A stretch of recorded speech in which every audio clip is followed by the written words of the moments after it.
اللہ سبحانہ تعالیٰ سورہ النساء کی آیت نمبر 75 اور 76 میں امت مسلمہ کو ایک بہت ہی اہم پیغام اور ایک بہت ہی اہم ضابطۂ عمل سکھا رہے ہیں۔ اللہ فرماتے ہیں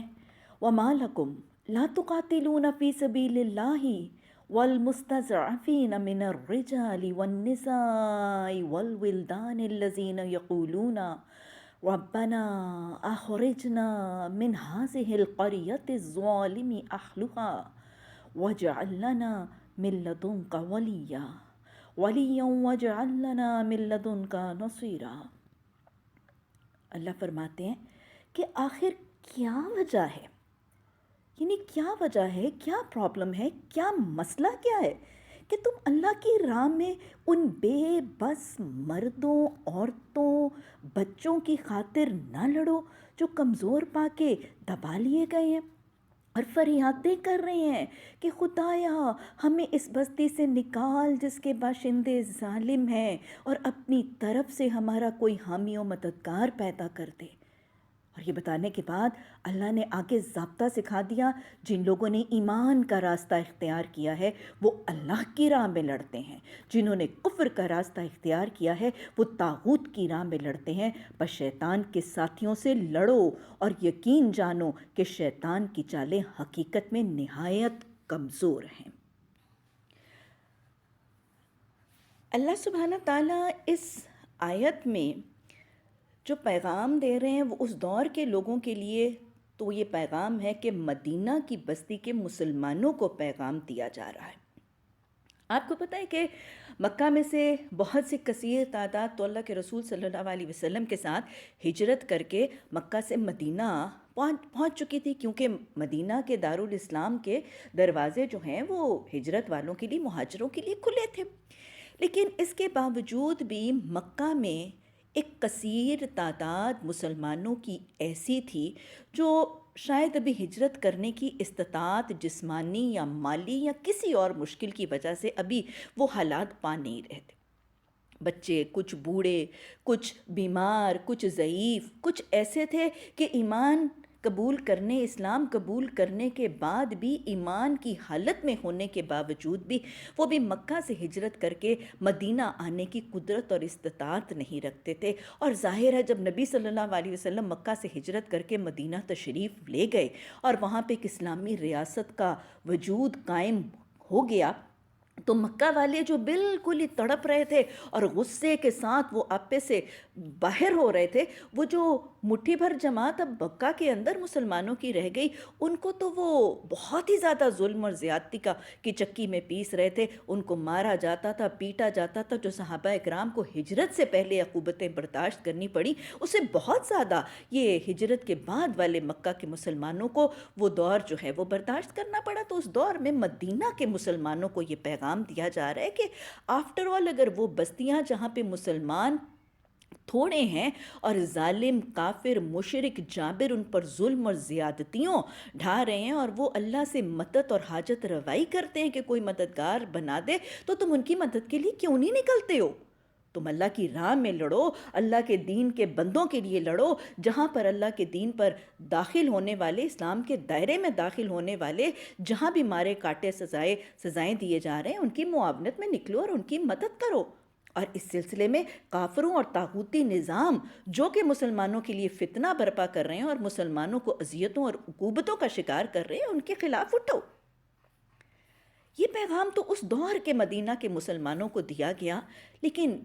ہم سبھی جانتے ہیں کہ قرآن قیامت تک کا پیغام لے کر آیا ہے، اور اس میں پیغام صرف اس دور کے مسلمانوں کے لیے نہیں، قیامت تک کے لیے امت مسلمہ کو، امت کے مسلمانوں کے حوالے سے ایک بہت بڑا اصول سکھایا جا رہا ہے کہ جس زمین کے خطے میں بھی مسلمانوں کو اقلیت کی بنیاد پر مارا پیٹا، سزائیں دی جا رہی ہیں اور ان کو ظلم کا نشانہ بنایا جا رہا ہے، تو ساری امت ان کی معاونت اور ان کی حفاظت کی ذمہ دار ہے۔ یہ بات یاد رکھیے گا کہ اسلام میں علاقائی عصبیت کا کوئی تصور موجود نہیں ہے، اور نہ ہی جغرافیکل باؤنڈریز کی بنیاد پر وضع کی جانے والی ریاستوں اور ممالک ہی کا کوئی تصور ہے۔ اگر ہے بھی تو وہ صرف اسلام کو تقویت دینے کے لیے اور امت کو مضبوط کرنے کے لیے ایسی ریاستوں کا وجود جو ہے اس کا کوئی تصور لیا جا سکتا ہے، ورنہ الگ الگ ریاستوں کا تصور یہ شریعت کا انداز نہیں ہے۔ اسلام ایک وسیع دین ہے، اسلام ایک بین الاقوامی دین ہے، اسلام از اے گلوبل ریلیجن، اور جیسے کہتے ہیں نا کہ اسلام نوز نو باؤنڈریز، اسلام بین الاقوامی سطح پر امت مسلمہ کے اتحاد کا پیغام لے کر آیا۔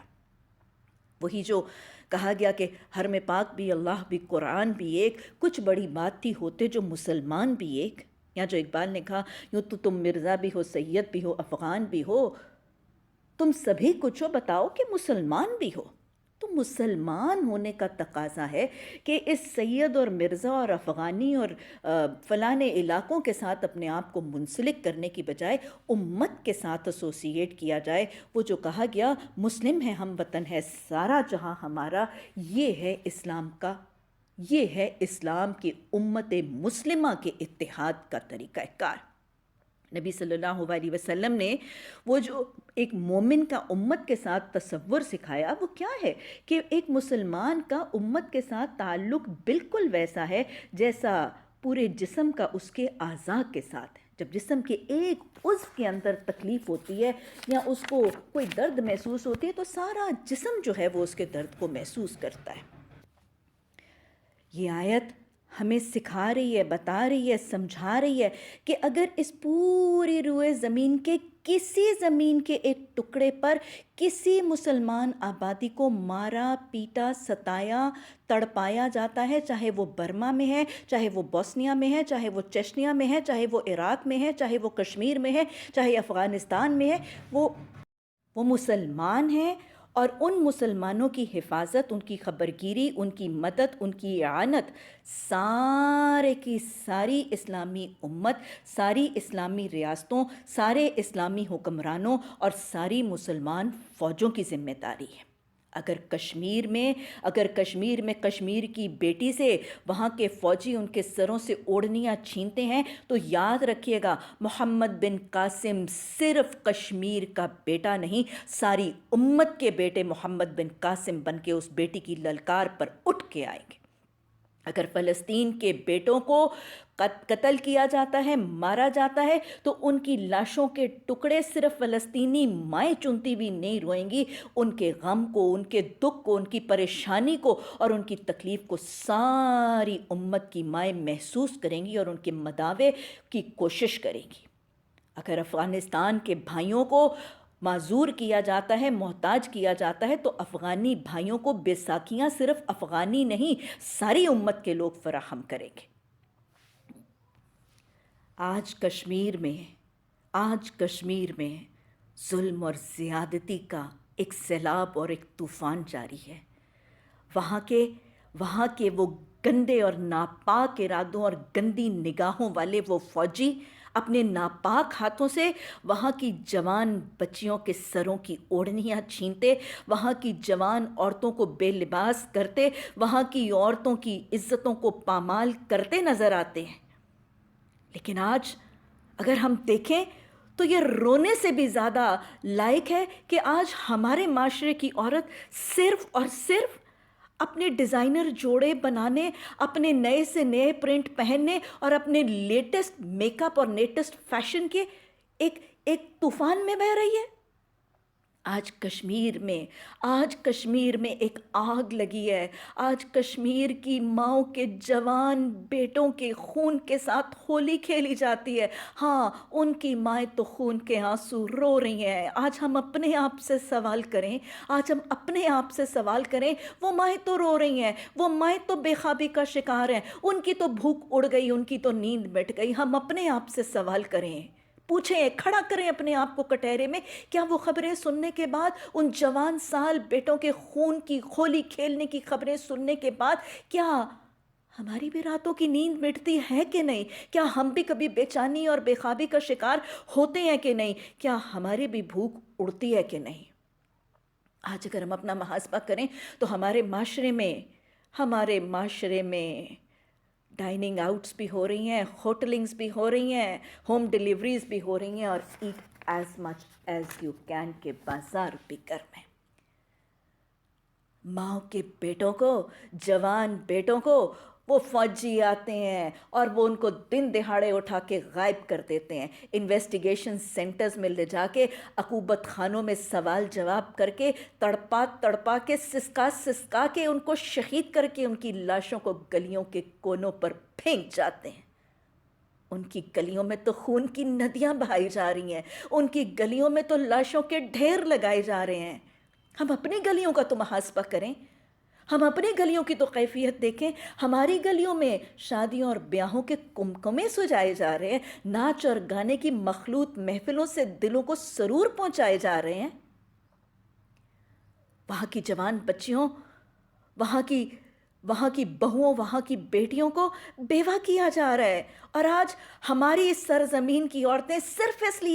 اس لیے کہ اللہ سبحانہ تعالیٰ نے ہمیں ایک آزاد خطہ دے دیا، ہمیں ایک آزاد خطے سے نواز دیا، اس آزاد خطے کی عورتوں کی زندگی صرف بوتیکس اور پارلرز اور کافی پارٹیز اور کمیٹی پارٹیز کے گرد گھومتی ہوئی نظر آتی ہے۔ یہ مسلمان ہیں؟ تم مسلمان ہو؟ یہ انداز مسلمانی ہے؟ اور وہ جو علامہ اقبال نے کہا، یہ مسلمان ہیں جنہیں دیکھ کے شرمائیں یہود۔ یاد رکھیے گا، ہمیں اپنا محاسبہ کرنا ہے، اپنے آپ کو کٹہرے میں کھڑا کرنا ہے۔ یہ رویہ تو انسانیت کے درجے سے بھی گرا ہوا رویہ ہے۔ اتنا وحشیانہ ظلم، اتنی بربریت کو دیکھنے کے بعد خاموشی، بے خبری، بے فکری، نہ آنسو بہتے ہیں، نہ آنسو بہیں، نہ دل جلیں، نہ زبان کھلے، نہ ہاتھ اٹھے اور نہ تجوریاں کھلیں۔ یہ کہاں کی انسانیت ہے؟ اور پھر یہ سب کچھ کرنے کے بعد یہ بھی تصور کیا جائے کہ اسلام اور ایمان کا دعویٰ کرنے والے، یہ دل کی سختی کا رویہ دکھانے والے اپنے اسلام اور ایمان کی تکمیل کا گمان بھی رکھیں۔ آپ صلی اللہ علیہ وسلم نے فرمایا کہ کسی کی بدبختی کے لیے یہ علامت کافی ہے، اور پوچھا گیا کون سی؟ تو آپ صلی اللہ علیہ وسلم نے فرمایا اس کی آنکھ کا جامد ہونا۔ یہ سارے سانحے سننے اور دیکھنے اور جاننے کے باوجود آنکھوں کا جامد ہونا، اور اس کے بعد اسلام اور ایمان کی تکمیل کا گمان بھی رکھنا، نبی صلی اللہ علیہ وسلم کے شفاعت کا حقدار بھی سمجھنا، نبی صلی اللہ علیہ وسلم کے دست مبارک سے حوض کوثر کی امید بھی رکھنا۔ وہ دین جس کے لیے آپ صلی اللہ علیہ وسلم نے فرما دیا تھا الدین نصیحہ، دین تو خیر خواہی کا نام ہے۔ وہ ایمان جس کے لیے آپ نے فرما دیا تھا تم میں سے کسی کا ایمان اس وقت تک پورا نہیں ہو سکتا جب تک وہ اپنے مومن بھائی کے لیے وہی نہ چاہے جو وہ اپنے لیے چاہتا ہے۔ یاد رکھیے گا، ہمارا دین میں داخلہ، ہمارا نعرہ اسلام، ہمارا دعوی اسلام، ہمارا جذبہ اسلام ہم سے اس بات کا مطالبہ کرتا ہے، اس بات کا مطالبہ کرتا ہے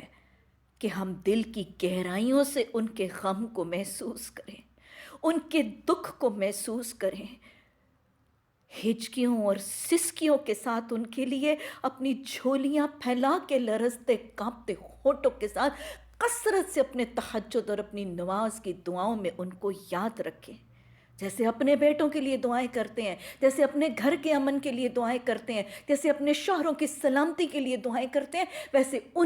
اس کی سرزمین کی امن کے لیے، ان کی حفاظت کے لیے، ان کی عزتوں کی حفاظت کے لیے، ان کے جوان بیٹوں کی عزتوں اور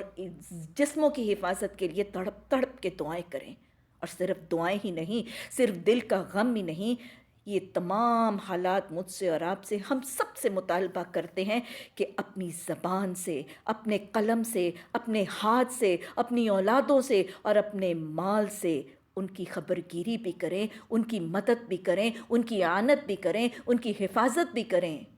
اللہ سبحانہ تعالیٰ ہماری کمیوں کو، ہماری کوتاہیوں سے درگزر فرما دے، اور اللہ ہمیں بہترین عمل کی توفیق عطا فرما دے۔ اللهم اغفر لنا وللمؤمنين والمؤمنات والمسلمين والمسلمات. اللهم ألف بين قلوبهم وأصلح ذات بينهم وانصرهم على عدوك وعدوهم. اللهم لعن الكفرة الذين يصدون عن سبيلك ويكذبون رسلك ويقاتلون أولياءك. اللهم خالف بين كلمتهم وزلزل أقدامهم وأنزل بهم بأسك الذي لا ترده عن القوم المجرمين.